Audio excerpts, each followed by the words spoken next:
Hello दोस्तों, कैसे हैं आप सब लोग। मैं दीपा रावत, उम्मीद करती हूँ आप सब बढ़िया ही होंगे। तो दोस्तों, हम लोग गए हैं आज बेदवन पार्क। नोएडा सेक्टर 78 में स्थित है। ये 4 बेदों पे बनाया गया है, जो हमारे वेद हैं। देखिए दोस्तों,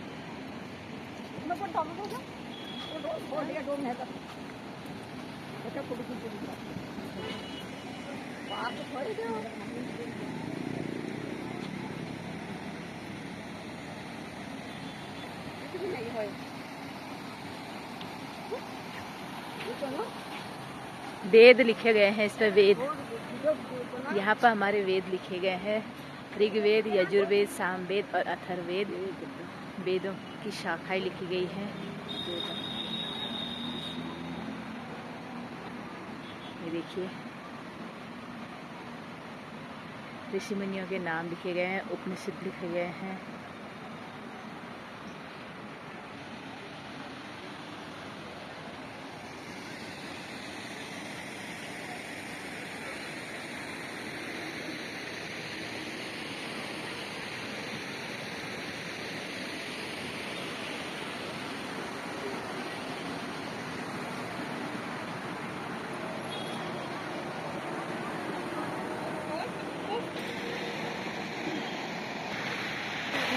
ऋषि जी बैठे हैं।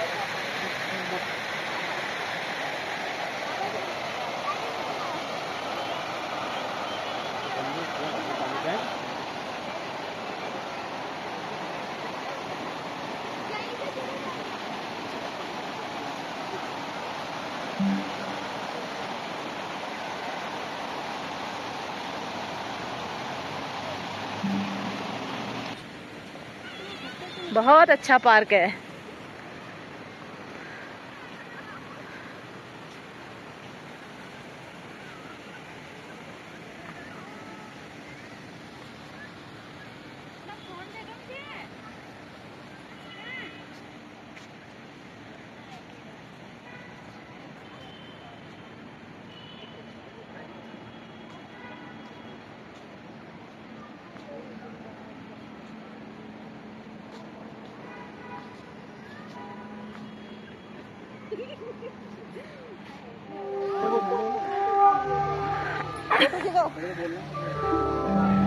मैं भारत हूँ, यहाँ पधारे समस्त आगंतुकों का हार्दिक स्वागत है।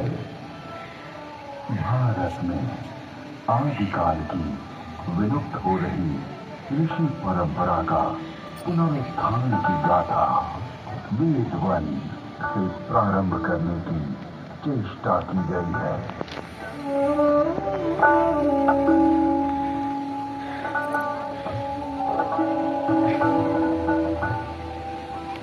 वेद परमपिता परमात्मा की पवित्र वाणी है, जो सृष्टि के प्रारंभ में मानव मात्र के कल्याण के लिए अग्नि, वायु, आदित्य, अंगिरा, इन 4 ऋषियों के पवित्र अंतःकरण में उद्भूत हुई। तत्व ज्ञान की दृष्टि से वेद एक है, किंतु विषय विभाग की दृष्टि से इसे 4 भागों में बांटा गया है। ऋग्वेद, यजुर्वेद, सामवेद और अथर्ववेद। ऋग्वेद में ज्ञान का विषय, यजुर्वेद में कर्म का विषय, सामवेद में उपासना का विषय और अथर्ववेद में विज्ञान का विषय है। विश्व साहित्य का प्राचीनतम ग्रंथ वेद है।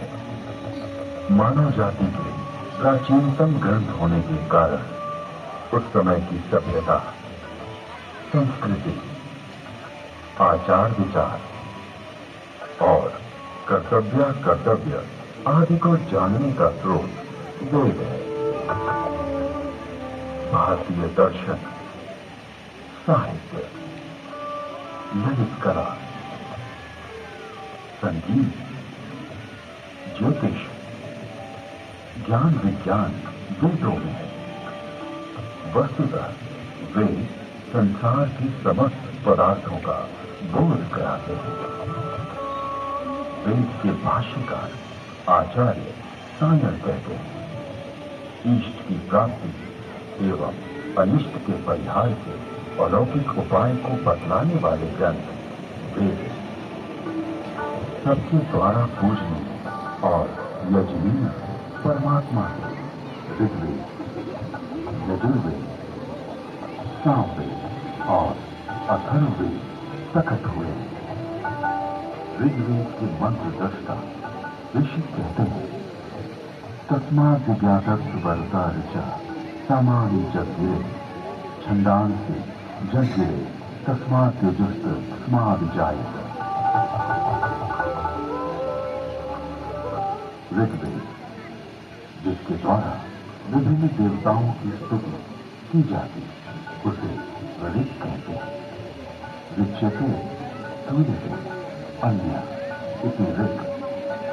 इस प्रकार की ऋचाओं के संग्रह का नाम ऋग्वेद है। ऋग्वेद विश्व साहित्य का प्राचीनतम ग्रंथ है। ऋग्वेद में 10 मंडलों में 1028 सूक्त में 10,600 मंत्र हैं। यजुर्वेद, यजुर्वेद में कर्मकांड का प्राधान्य है, जिसकी समाप्ति अनियत अक्षरों वाली है अथवा जो गद्यमय है, उसे यजुष कहते हैं। अन्यताक्षरावसानो यजुः। यजुर्वेद के 2 भाग हैं, शुक्ल यजुर्वेद एवं कृष्ण यजुर्वेद। शुक्ल यजुर्वेद में 40 अध्यायों में 1975 मंत्र हैं। कृष्ण यजुर्वेद गद्यात्मक है। सामवेद, गीति साम है, गीतेषु समाख्या। संगीत का मूल उद्गम सामवेद है। सामवेद के 2 भाग हैं, पूर्वार्जित एवं उत्तरार्जित। सामवेद में 1875 मंत्र हैं। अथर्ववेद, अभिचार मंत्रों का ज्ञान अथर्ववेद में है। इसमें आयुर्वेद का विस्तृत विवेचन हुआ है। इसकी शौनक शाखा में 20 कांडों में 730 सूक्तों में 6000 मंत्र हैं।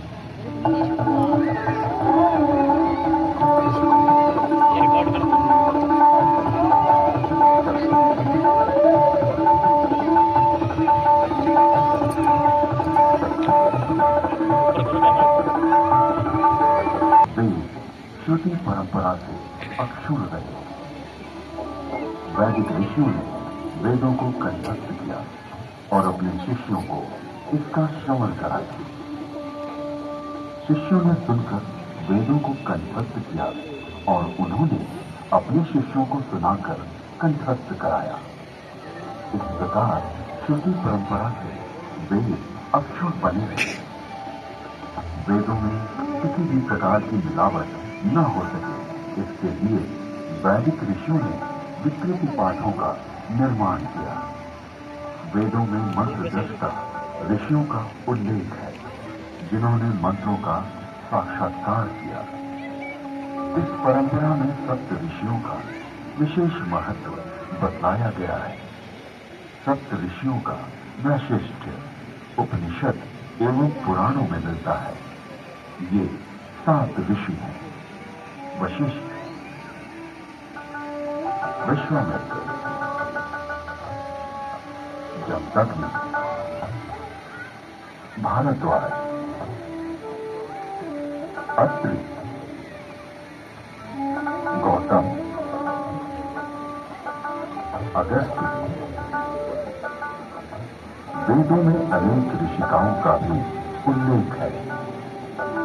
इन ऋषियों की परंपरा का अनुपालन करने वाले ऋषियों ने इन्हीं नामों को धारण किया।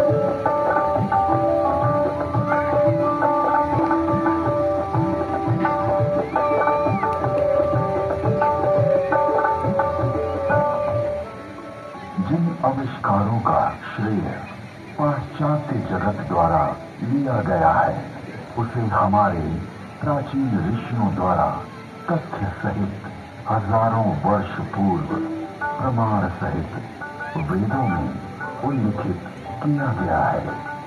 जैसे अगस्त्य संहिता में विद्युत उत्पादन के सूत्र मिलते हैं।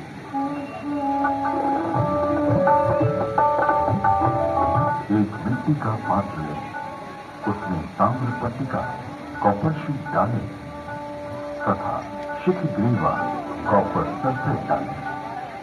फिर बीच में गीली काष्ठ पांसु व सॉडस्ट लगाएं। ऊपर पार्श्व जिंक डालें। फिर तारों को मिलाएंगे तो उससे मित्रा वरुण शक्ति इलेक्ट्रिसिटी का उदय होगा। अगस्त्य संहिता में विद्युत का उपयोग इलेक्ट्रोप्लेटिंग के लिए करने का भी विवरण मिलता है।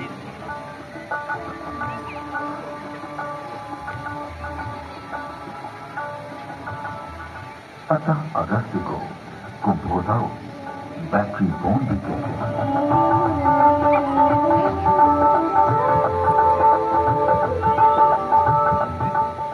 सौ कुंभों उपरोक्त प्रकार से बने तथा श्रृंखला में जोड़े गए 100 सेलों की शक्ति का पानी पर प्रयोग करेंगे तो पानी अपने रूप को बदलकर प्राणवायु, ऑक्सीजन तथा उदान वायु हाइड्रोजन में परिवर्तित हो जाएगा।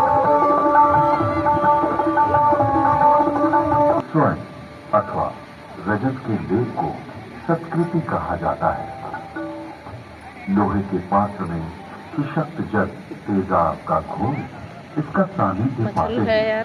यमक्षार को स्वर्ण में ढक लेता है। स्वर्ण से लिप्त उस ताम्र को शातकुंभ अथवा स्वर्ण कहा जाता है। विद्युत तार आधुनिक नौका चलन और विद्युत वहन, संदेश वहन आदि के लिए जो अनेक बारीक तारों की बनी मोटी केबल या डोर बनती है, वैसी प्राचीन काल में भी बनती थी, जिसे रज्जु कहते हैं। तारों का सूत्र बनता है। 9 सूत्रों का एक गुण, 9 गुणों का एक पाश, 9 पाशों से एक रश्मि और 9, 8, 7 या 6 रज्जु रश्मि मिलाकर एक रज्जु बनती है। आकाश में उड़ने वाले गर्म गुब्बारे। इसके अलावा अगस्त्य मुनि ने गुब्बारों को आकाश में उड़ाने और विमान को संचालित करने की तकनीक का भी उल्लेख किया है। हाइड्रोजन को वायु प्रतिबंधक वस्त्र में रोका जाए तो यह विमान विद्या में काम आता है। यानी वस्त्र में हाइड्रोजन पक्का बांध दिया जाए तो उसमें आकाश में उड़ा जा सकता है। उसी तरह चलता है जैसे जल में नाव चलती है। तत्पश्चात उन काव्य पंक्तियों में गुब्बारों और आकाश छत्र के लिए रेशमी वस्त्र सुयोग्य कहा गया है, क्योंकि वह बड़ा लचीला होता है। वायु पूर्ण वस्त्र प्राचीन काल में ऐसा वस्त्र बंध के मंत्रों में मिलता है।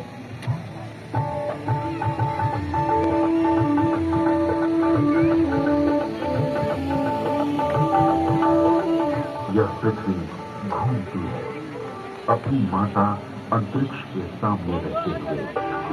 पृथ्वी शक, सूर्य, कृष्ण की द्वारा जलीय विद्युत हाइड्रोजन का आविष्कार किया। राय बतलाई गई। ऋग्वेद में सूर्य की घातक किरणें अल्ट्रावायलेट ओजोन परत यानी ओजोन लेयर